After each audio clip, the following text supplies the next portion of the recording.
কিছু ভবিষ্যতের জন্য সরিয়ে রাখা। তার আরেকটা ইংরেজি হয় লে অ্যাসাইড। কি হয়? লে অ্যাসাইড, সঞ্চয় করে রাখা, লে অ্যাসাইড। তাহলে এই একই কথা এরকম বলতে পারি, তোমার উচিত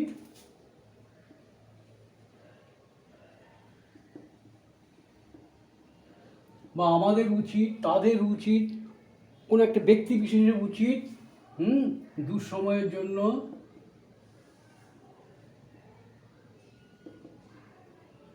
অথবা ভবিষ্যতের জন্য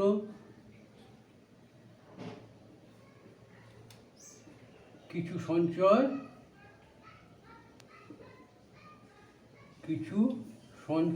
রাখা। রাখা মানে সঞ্চয় করে রাখা। তাহলে দেখো, তোমার উচিত হলে মানে ইউ শুড, কোনো ব্যক্তি বিশেষের উচিত মানে রাম শ্যাম যদু মধু, তাহলে রাম শ্যাম যদু মধু শুড।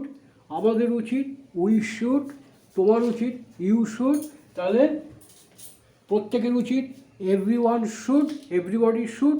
ঠিক আছে? তাহলে কী করবো আমরা? ইউ শুড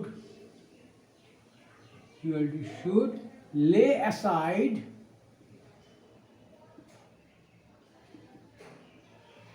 এইবার দেখো সঞ্চয় কথাটা বলেছি, তাহলে টাকার কথা আসবে, টাকার কথা বলবো ইউ শুড লে অ্যাসাইড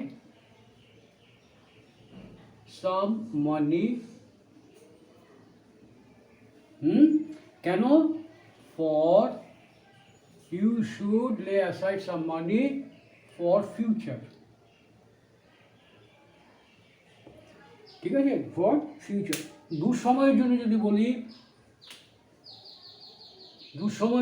বলি ফর ইভিল ডেজ। এখানে আরেকটু লেখা যায় for evil days to come. To come মানে আগত, যেটা আসবে সেরকম, সেখানে আমরা টু কামও বলতে পারি।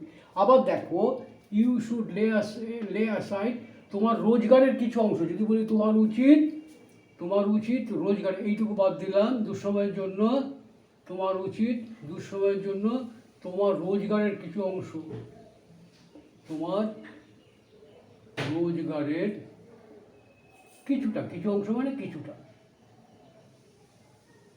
তোমার রোজগারের কিছুটা। তাহলে ইউ শুড লে aside some of your income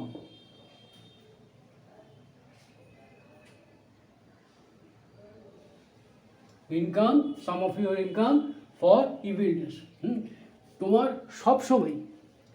তোমার সবসময়ই রোজগারের কিছু অংশ ভবিষ্যতের জন্য সঞ্চয় করে রাখা উচিত। তখন সবসময় যদি বলি সবসময় তোমার উচিত, তাহলে ইউ শুড অলওয়েজ, সেখানে আমরা কি লিখবো? সেখানে লিখবো আমরা অলওয়েজ।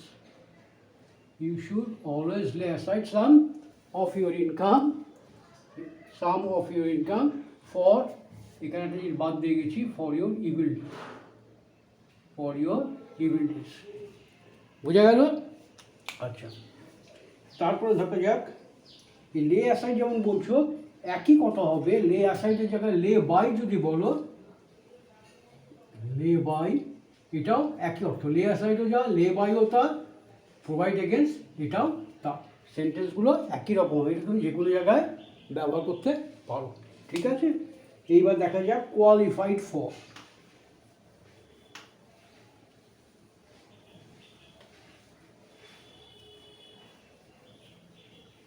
কোয়ালিফাইড ফর কথা অর্থ হচ্ছে উপযুক্ত, কোনো কাজের জন্য উপযুক্ত, যোগ্য, উপযুক্ত বা যোগ্য, কোয়ালিফাইড ফর।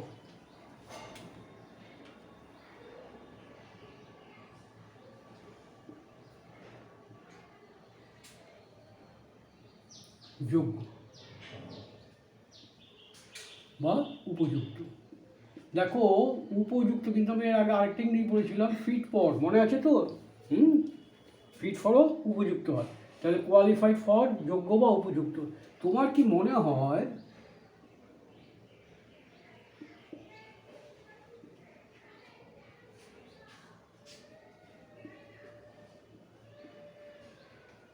তুমি এই কাজের যোগ্য।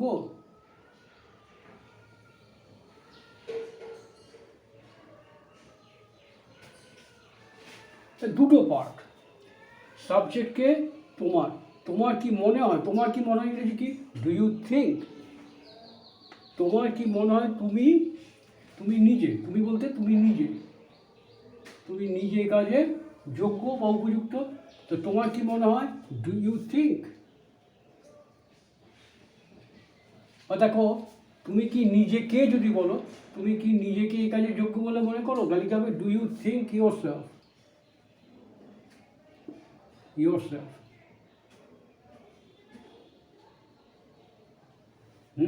এ কাজের যোগ্য, এ কাজের যোগ্য বলে to be fit, to be fit, fit তো আমরা ব্যবহার করবো না, এখানে কোয়ালিফাইড ব্যবহার করবো, তাই তো, to B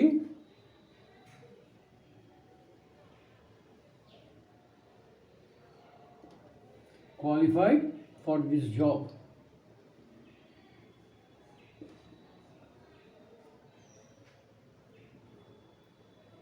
For this job. একই কথা দেখো, তিনি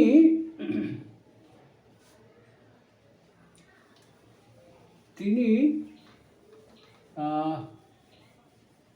কোয়ালিফাই বলতে সফল হওয়া বোঝায়, কিন্তু কোয়ালিফাই করা বলতে সফল হওয়া এটাও বোঝায়। তাহলে আমরা এরকমও বলতে পারি,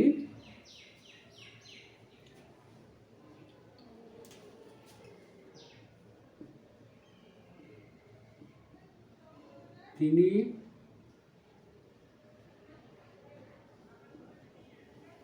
নিজেকে শিক্ষকতার, শিক্ষক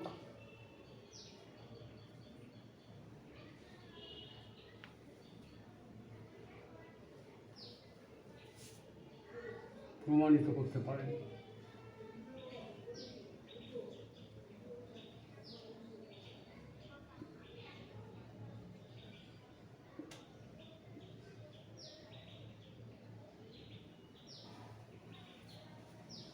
বা শিক্ষক হওয়ার জন্য বলতে পারি,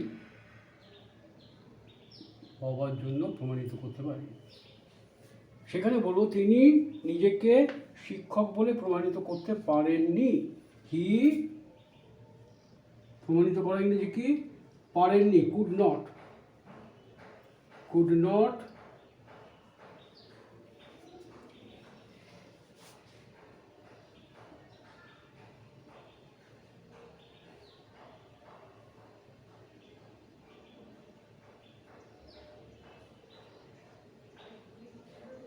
could not prove himself,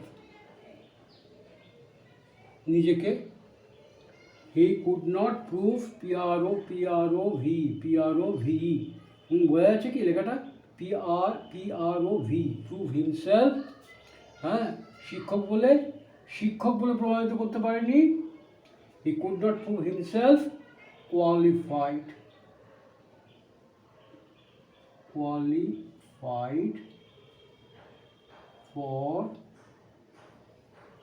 qualified for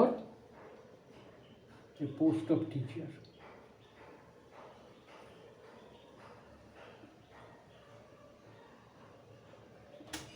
দেখো এখানে দুটো জিনিস আমি লিখেছি, দেখো, he could not prove himself qualified for a post of teacher, বা for a teacher, যদি তুমি বলো তাহলেও হবে, তুমি যদি বলো কোয়ালিফাইড ফর এ টিচার, শিক্ষক হিসাবে, এখানে বলতে পারি ফর এ টিচার, মানে টিচার হিসাবে, ঠিক আছে, এটাও বলতে পারি। এখানে দেখো এই যে প্রুফ, P-R-O-O-F, প্রুফ মানে হচ্ছে প্রমাণ, এটা কি, প্রমাণ নাউন, আর প্রুফ মানে হচ্ছে প্রমাণ করা। সুতরাং বানানটা খেয়াল করতে হবে যে আমরা বানানে ভুল করলাম না। তাহলে he could not prove himself qualified, এখানে আমরা আর কি করতে পারি, হিমসেলফ কোয়ালিফাইড, এখানে আমরা লিখতে পারি, যেটা লিখলে আর একটু ভালো হবে, to be qualified, to be qualified for a post of teacher. বোঝা গেল? আচ্ছা, এবার আরেকটা দেখা যাক, রেডি ফর। রেডি ফর মানে প্রস্তুত, প্রস্তুত থাকা। দেখো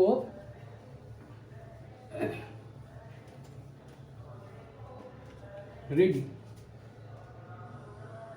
READY, রেডি এর মানেটা হচ্ছে প্রস্তুত, প্রস্তুত, অ্যাডজেক্টিভ। আচ্ছা, রেডির পরে কি আসে? ফর, প্রস্তুত থাকা, এটা মানে প্রস্তুত থাকা।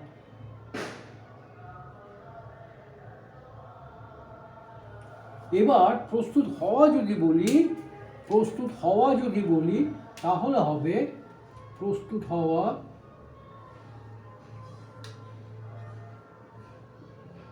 যদি বলি তাহলে হবে টু গেট রেডি।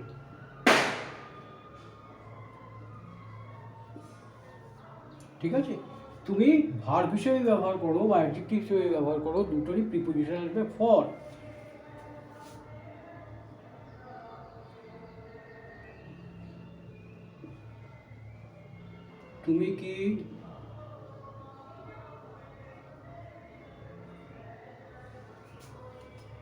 তুমি কি আগামী ম্যাচে খেলতে প্রস্তুত? তুমি কি প্রস্তুত? Are you ready? তুমি কি প্রস্তুত? Are you ready?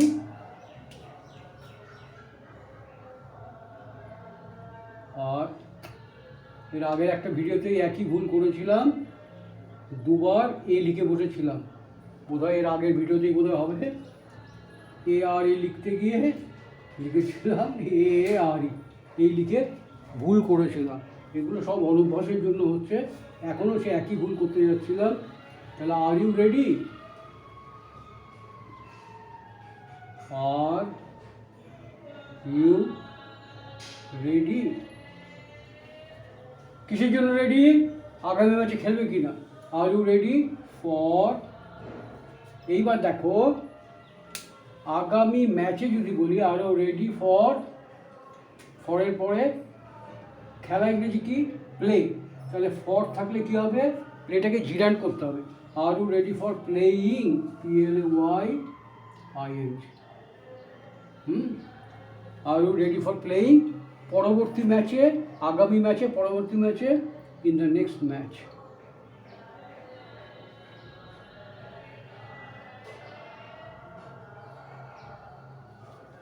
MATCH। Are you ready for playing in the next match? তুমি কি আমাদের ক্লাবে খেলতে প্রস্তুত?